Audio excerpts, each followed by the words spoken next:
lectura de hoy se encuentra en 2 de Samuel, capítulo 11, versos 1 al 5, y capítulo 12, versos 9 al 14.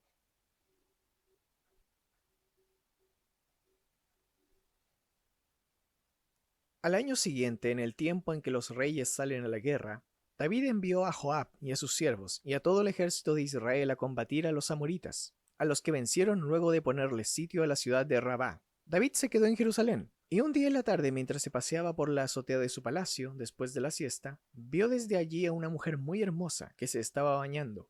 Al preguntar quién era ella, le dijeron que se llamaba Betsabé, y que era la hija de Elián y esposa de Urías el hitita. Entonces David ordenó que la llevaran a su presencia, y ella se presentó ante él, y él la tomó y se acostó con ella. Después de tener relaciones, ella se purificó y regresó a su casa. Pero Betsabé quedó embarazada, y cuando se dio cuenta, se lo hizo saber a David.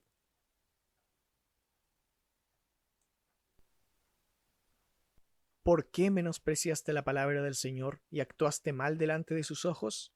Al hitita Urías lo mataste por medio de la espada de los amonitas, para quedarte con su mujer. Ahora, en castigo, la violencia jamás se apartará de tu propia casa, pues menospreciaste al Señor y tomaste como mujer a la esposa de Urías el hitita.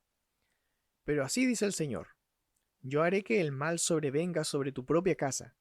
Ante tus propios ojos entregaré tus mujeres a tu prójimo, y a pleno sol se acostará con ellas.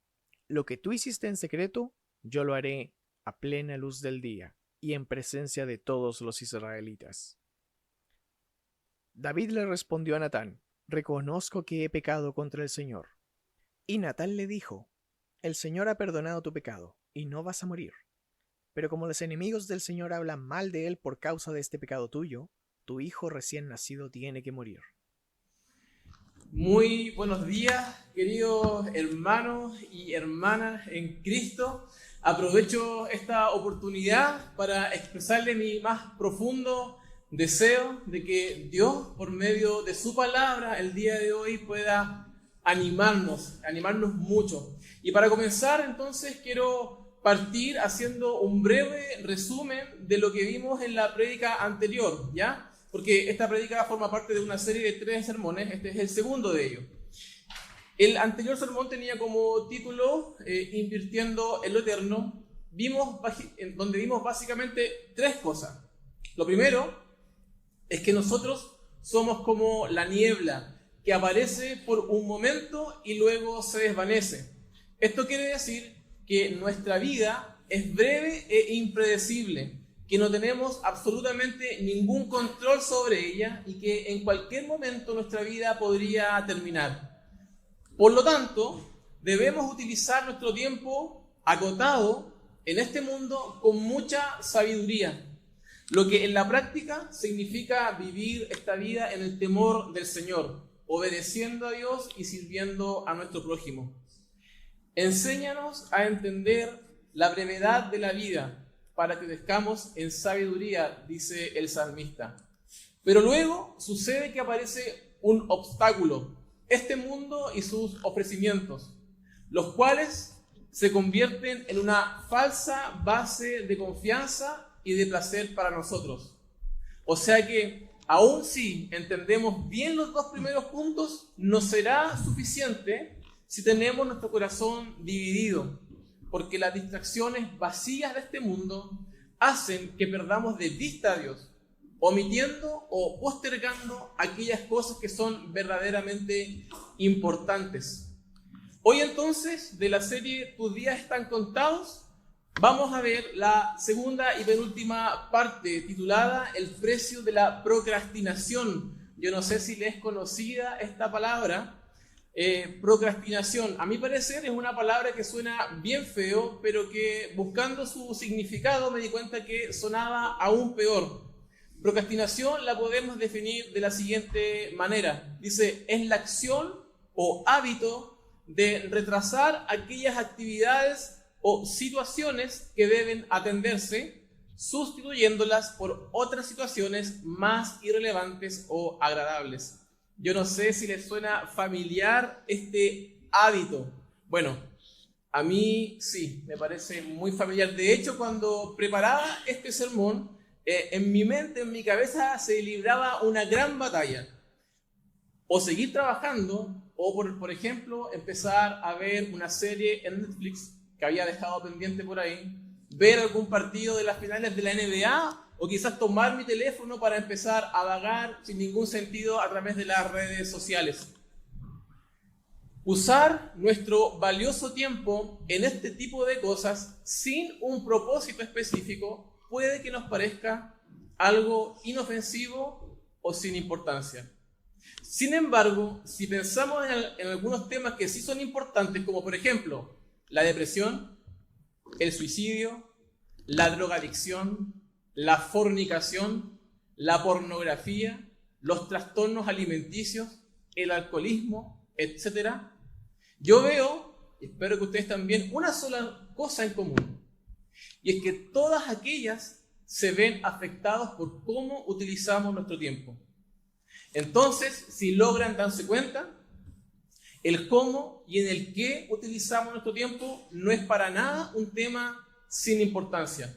Por el contrario, porque el precio y las consecuencias de usar mal nuestro tiempo pueden llegar a ser catastróficas. Hoy entonces vamos a conocer o quizás a recordar una historia dramática que tiene que ver precisamente con una persona, con un rey, para ser más específico, que no fue para nada sabio con el uso de su tiempo. La trama principal de esta historia trata sobre el adulterio cometido por David, rey de Israel en aquel entonces, con la hermosa esposa de Urías, llamada Betsabé. Sin embargo, hoy no profundizaremos sobre el pecado del adulterio particularmente, sino que vamos a analizar más bien el punto de partida y las consecuencias que tiene este pecado. Les invito entonces a que me acompañen con la siguiente lectura. Dice así: en la primavera, cuando los reyes suelen salir a la guerra, David envió a Joab y al ejército israelita para pelear contra los amonitas. Destruyeron al ejército amonita y sitiaron la ciudad de Rabá. Sin embargo, David se quedó en Jerusalén. Una tarde, después del descanso de mediodía, David se levantó de la cama y subió a pasear, a caminar por la azotea del palacio. Mientras miraba hacia la ciudad, de repente se encontró con una mujer de belleza singular que estaba bañándose. Luego envió a alguien para que averiguara quién era la mujer y le dijeron: es Betsabé, hija de Eliam y esposa de Urías el Heritá. Así que David envió mensajeros para que se la trajeran, y cuando llegó al palacio se acostó con ella. Luego ella regresó a su casa. Los dos primeros versos tempranamente ya nos revelan las señales de alerta que David estaba dando y que quizás fueron señales que lo llevaron a ceder de esta manera ante la tentación. En el verso 1 es interesante que diga solían, dice en el verso 1, dice la primavera era la época en que los reyes solían salir a la guerra. Es interesante que diga solían como que si fuese algo opcional. Pues a decir verdad, así lo era algo opcional. Estar presente no era necesario cuando la victoria estaba asegurada. Los israelitas eran un ejército poderoso y la posición de David estaba asegurada. Sin embargo, esto no deja de ser peligroso para David, para su familia y para su reino. A veces, la seguridad y la comodidad nos podrían llegar a pasar una muy mala jugada. De hecho, esto comúnmente suele ser una antesala para un fracaso moral y espiritual también. Para David entonces, si bien es cierto, no era necesario que estuviera físicamente en la batalla, como rey sí tenía al menos la responsabilidad o la obligación de hacerlo espiritualmente. Además, los reyes no solamente tienen que dirigir la batalla, los reyes también tienen que gobernar la nación. Y deben hacerlo con prontitud, deben hacerlo con rectitud, sabiduría y con justicia. Uno asume entonces al leer el primer verso que David se había quedado en Jerusalén para hacer precisamente esto, pero no.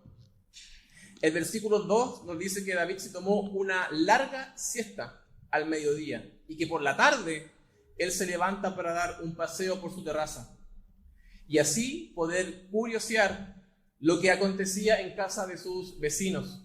En conclusión, y en palabras simples, lo que estaba haciendo David era procrastinar.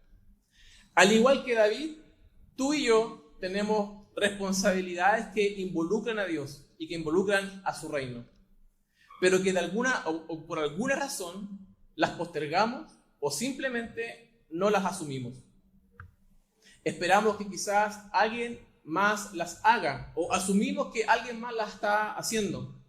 Y la razón principal de esta actitud, tanto para David como para nosotros, es la misma. Y es que no vemos la necesidad de Dios. Estamos demasiado confiados en nosotros mismos, en nuestra propia opinión, en nuestras propias capacidades y en nuestros grandes logros.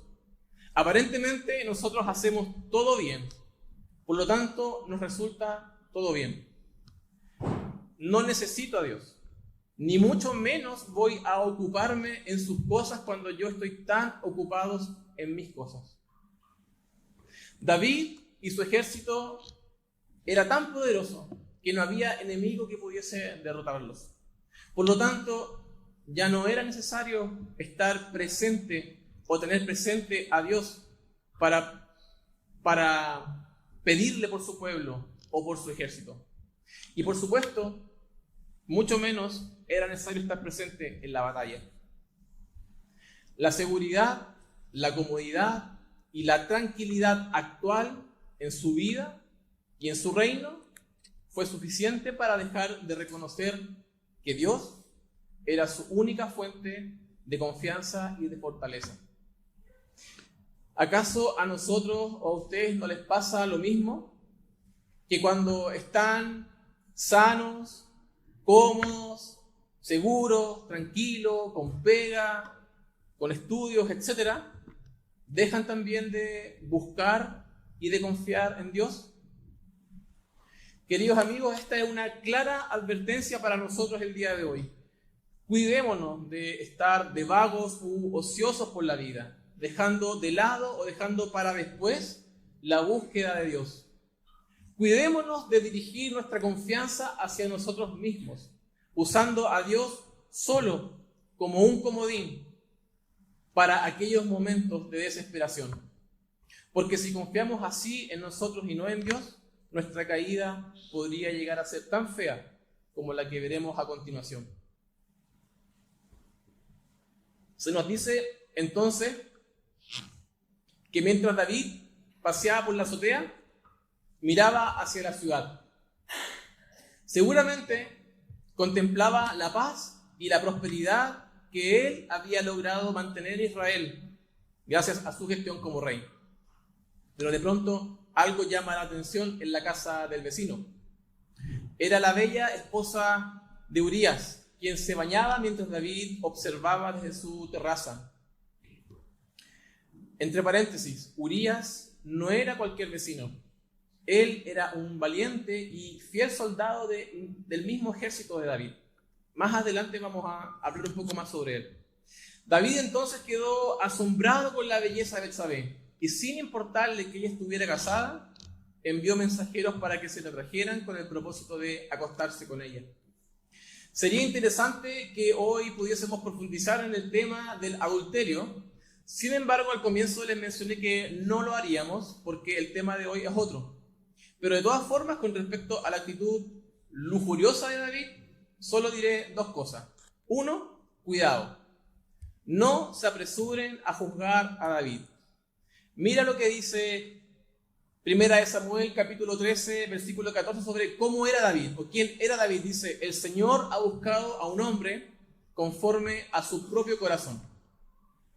Por lo tanto, si David cayó teniendo un corazón conforme al de Dios, ¿con cuánta mayor razón nosotros podríamos caer? Y dos, si aún no hemos cometido adulterio, es simplemente porque no hemos tenido la oportunidad de hacerlo. Y mejor no pensar qué sucedería si lo tuviéramos realmente. Aunque no es necesario tener la oportunidad para caer en este pecado. Recuerda lo que Jesús dice al respecto en Mateo 5:28, dice: cualquiera que mira con deseo a una mujer o a un hombre ya cometió adulterio con ella o con él en su corazón. Así que, queridos hermanos, hermanas, no podemos confiarnos o relajarnos. Si ustedes piensan que están firmes, tengan cuidado de no caer. A David esto le pasó la cuenta.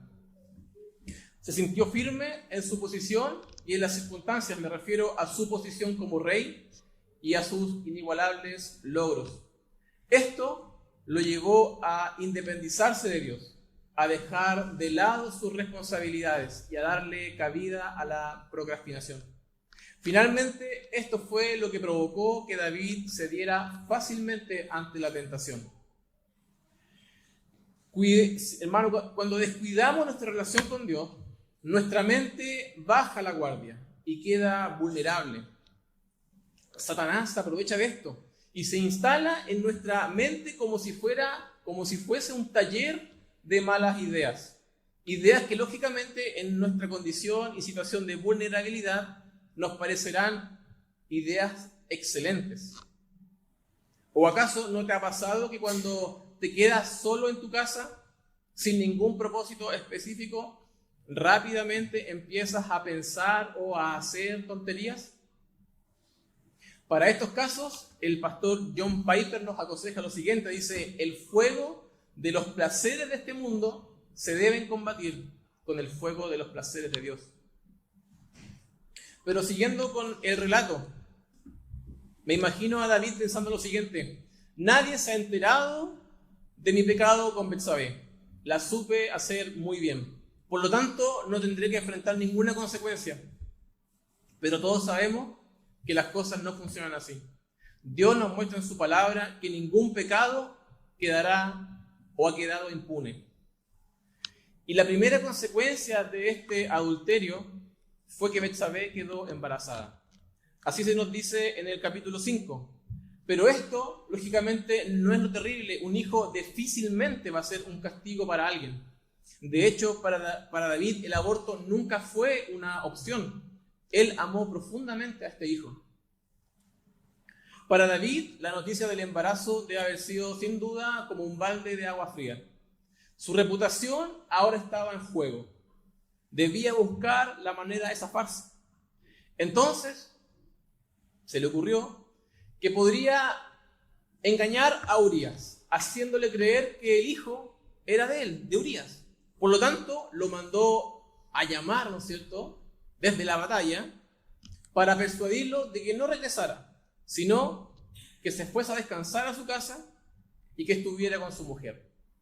Pero Urías, increíblemente, rechazó este ofrecimiento, diciéndole lo siguiente, dice: el arca y el ejército de Israel y de Judá están viviendo en carpas de campaña, y Joab y los hombres de mi señor están acampando a cielo abierto. ¿Cómo podría yo ir a casa para beber, comer y dormir con mi esposa? Juro que jamás haría semejante cosa. Yo les dije al comienzo que que Urías era un soldado fiel y valiente. Y realmente a mí su respuesta me deja sin palabras y de alguna forma también confronta mi flojera y mi comodidad. David entonces, al ver que no podría doblegar la rectitud y la alta moral de Urías, planeó matarlo. Ordenó a Joab que durante la batalla lo pusiera al frente, en donde había mayor peligro. Y así fue como sucedió. Urías murió a filo de espada enemiga. Y así fue también como David logró esconder de Urías su adulterio con Betsabé. Pero hay algo que David omitió, o quizás que realmente olvidó. ¿Qué cosa? Bueno, a nosotros nos pasa lo mismo. Olvidamos la omnipresencia y la justicia de Dios. Dios está en todas partes, a Él no podemos esconderle absolutamente nada. Dios es imposible de engañar. Por lo tanto, Dios, a través de su amigo el profeta Natán, se dirige a David y le dice lo siguiente: ¿Por qué despreciaste la palabra del Señor e hiciste este acto tan horrible? Pues mataste a Urías, el hitita, con la espada de los amonitas y le robaste a su esposa. De ahora en adelante tu familia vivirá por la espada, porque me has despreciado al tomar a la esposa de Urías para que sea tu mujer. El Señor dice: por lo que has hecho, haré que tu propia familia se rebele en tu contra. Ante tus propios ojos daré tus mujeres a otro hombre, y él se acostará con ellas a la vista de todos. Tú lo hiciste en secreto, pero yo haré que esto suceda abiertamente a la vista de todos. Entonces David confesó a Natán: he pecado contra el Señor. Natán respondió: sí, pero el Señor te ha perdonado y no morirás por este pecado. Sin embargo, como has mostrado un total desprecio por el Señor, con lo que hiciste, tu hijo morirá. Lamentablemente para David, todo sucedió tal y como dijo que sucedería. Las consecuencias y el precio de su pecado fue así de elevado. En el capítulo 12, verso 15, vemos la muerte del hijo que David tuvo con Betsabé. En el capítulo 13, versículo 14, vemos cómo su hijo Amnón viola a su media hermana Tamar. Por este acto, en el mismo capítulo y verso 29, Amnón es asesinado por su hijo Absalón, o su hermano, Absalón. En el capítulo 15, verso 10, Absalón se rebela contra su padre David, intentando apoderarse del trono, cosa que en cierta manera logra. Entonces Absalón, a la vista de todos, tuvo relaciones con las concubinas de su padre en el palacio real. Finalmente David recupera el trono a costa de precisamente la muerte de su hijo Absalón. Entonces al final David se queda sin su hijo Amnón, sin su hijo Absalón, sin el hijo que tuvo con Betsabé y con una hija violada, y con su reino casi o a punto casi de ser tomado por uno de sus hijos. ¿Ustedes creen que David hubiese podido siquiera imaginar todo lo que sucedería solo por tomarse una siesta mientras su ejército iba a la guerra? ¿O tú te hubieses imaginado que algo tan común como comer el fruto de un árbol específico traería como consecuencia una tragedia cósmica? El problema, al parecer, no radica entonces en lo que nosotros hacemos, sino en lo que dejamos de hacer. No considerar a Dios o dejarlo para después es despreciar a Dios. Cuando privilegiamos nuestra comodidad por sobre nuestras obligaciones como ciudadanos del reino, entonces estamos despreciando a Dios. Pero cuidado, no vaya a ser que Dios sea quien termine por despreciarnos a nosotros. Mira lo que dice Proverbios 6:9 al 11, dice: pero tú, holgazán, ¿hasta cuándo seguirás durmiendo? ¿Cuándo despertarás? ¿Un rato más de sueño? ¿Una breve siesta? ¿Un pequeño descanso cruzado de brazos?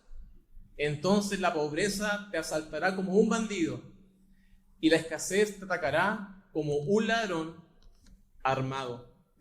Queridos hermanos, finalmente es importante que entendamos que el mal uso que le damos a nuestro tiempo es impulsado por una motivación particular. La procrastinación, el ocio sin propósito, la flojera y la comodidad tienen su raíz en el egoísmo, la cual o el cual se opone radicalmente a nuestro llamado de amar a Dios y a nuestro prójimo. El egoísmo hace de nosotros un Dios o un rey que se sienta a esperar que el resto del mundo le sirva. Y fue este egoísmo el que convenció a David de que no era mala idea quedarse a dormir en vez de salir y acompañar a su ejército a la batalla. Solo pensó en él cuando llamó a Betsabé a su habitación, sabiendo que ella le pertenecía a otro hombre. Además, no le importó asesinar a su mejor soldado con tal de mantener intacta su reputación. Amigos míos, ¿seguiremos pensando entonces que nuestros pecados y la poca importancia que le damos a Dios no tendrán ninguna consecuencia? ¿Seguiremos justificando y valorando nuestro tiempo de ocio porque supuestamente nos lo merecemos? ¿Seguiremos pensando que perder el tiempo en cosas supuestamente inofensivas es algo sin cuidado? ¿Seguiremos creyendo que podemos escondernos de Dios mientras pecamos? ¿Seguiremos creyendo que Dios hará la vista gorda al confiar en lo supuestamente bueno que de vez en cuando podemos llegar a hacer? Porque de vez en cuando venimos a la iglesia, oramos un poco, o si estamos desesperados, acudimos a veces a la Biblia. No seamos ingenuos. No sigamos viviendo como si la gracia de Dios y el sacrificio de Cristo por nosotros no tuviera ningún valor. Qué diferente hubiese sido todo si David no hubiese apartado su vista o su mirada de Dios para mirar a Betsabé. Qué diferente hubiese sido todo para la vida de David si la única belleza digna de desear hubiese sido la de Dios. ¿Qué diferencia sería también para nosotros si aún en nuestro tiempo de ocio buscásemos agradar a Dios? Porque no me malinterpreten, los pasatiempos, los hobbies, las siestas, los paseos al aire libre, las series, las redes sociales, etcétera, no son cosas malas en sí mismos.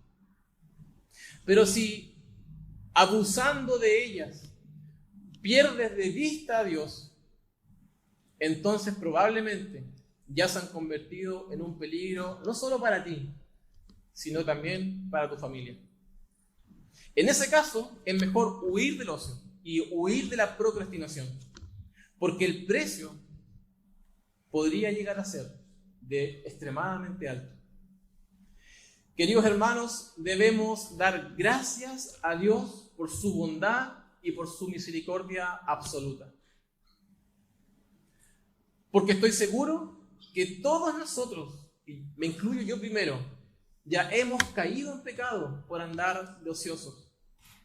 Pero mírate y mírame a mí. Aún no hemos sido consumidos por la ira y la justicia de Dios. Su palabra nos dice que Dios es lento para la ira, pero grande en amor y en misericordia. Para nosotros, esto significa que hay una oportunidad de arrepentimiento y de perdón. Así también como la hubo para David. Si quieren, busquen en su Biblia lo que es el Salmo 51, versículos 4, 7 y 14. Dice: contra ti y solo contra ti he pecado, y he hecho lo malo ante tus ojos. Purifícame de mis pecados y quedaré limpio. Lávame y quedaré más blanco que la nieve. Perdóname por derramar sangre, oh Dios que salva. Entonces con alegría cantaré de tu perdón. Para el pueblo de Israel en aquella época, el rey, en este caso el rey David, era sinónimo de paz, de seguridad y de confianza. Pero ahora, si este rey pudo caer de forma tan miserable, ¿en quién se podría confiar? ¿O en quién se podría tener total seguridad? Gracias a Dios que no nos dejó un rey egoísta como David. David solo nos muestra y nos apunta a un mejor y más grande rey, cuyo corazón verdaderamente fue y es conforme al corazón de Dios. Demos gracias a Dios porque nos trajo a un rey salvador como Jesús, quien hace 2000 años atrás, al igual que Urías, no tuvo miedo de estar frente en la batalla. No tuvo temor de renunciar voluntariamente a todos sus derechos para cargar en su propio cuerpo el precio que tenían tus pecados y mis pecados. Jesús nunca perdió su tiempo en tonterías, cosas sin sentido o irrelevantes. Jesús nunca dejó de mirar a Dios para distraerse con las tentaciones de este mundo. Él vivió toda su vida con absoluta integridad, porque aunque Jesús le gustaba pasarlo bien, le gustaba comer y le gustaba salir a pasear con sus amigos, Él nunca dejó de ver a su Padre como su única fuente de satisfacción y de seguridad. La manera en que Jesús vivió y murió hace que hoy nosotros podamos tener esperanza. Dios lo llevó a un trono ubicado a su diestra, de donde Él reina e intercede por todos nosotros. Desde allí Él gobierna el mundo y sin duda también gobierna nuestras vidas. ¿Y esto no es acaso para nosotros una excelente noticia? El hecho de que podamos tener un Rey Santo en quien podamos confiar total y absolutamente. ¿Quieres tú escapar de las consecuencias eternas de tu flojera y de tu egoísmo? Entonces acude a Jesús, quien no descansa ni existe para sí mismo. El rescate que Jesús nos ofrece no requiere nada a cambio. Es un regalo. Y no existe ningún pecado tan sucio que su sangre no pueda limpiar. Podemos tener paz al recordar lo trabajador, grande y amoroso que es este Rey. Y que solo su rectitud y no la nuestra, y que solo su sangre y no la nuestra, hacen hoy día que podamos ser perdonados y aceptados por nuestro misericordioso Padre Celestial.